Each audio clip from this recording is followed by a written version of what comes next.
मरियम नवाज के बाद ऑस्ट्रेलियावी high commissioner की इमरान खान से खुसूसी मुलाकात। पाकिस्तान मुस्लिम लीग नून की चीफ आगुनारज मरियम नवाज के बाद ऑस्ट्रेलियावी हाई कमिश्नर नील हाकिम्स ने तहरीक इंसाफ के चेयरमैन और साबिक वजीर आज़म इमरान खान से मुलाकात की।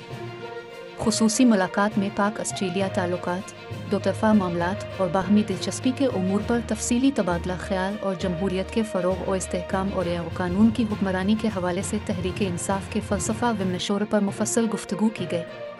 इसके अलावा मुलाकात में इंसानी हुकूक के आलमी चार्टर, पाकिस्तान में बुनियादी हुकूक खुसूसन ख़वातीन और सियासी कारकुनान के हुकूक की कैफियत, पाकिस्तान में जमहूरियत के मेयार, माशी चैलेंजेस, तिजारत, सियाहत और सरमायाकारी जैसे उमूर पर भी तफसीली तबादला ख्याल किया गया।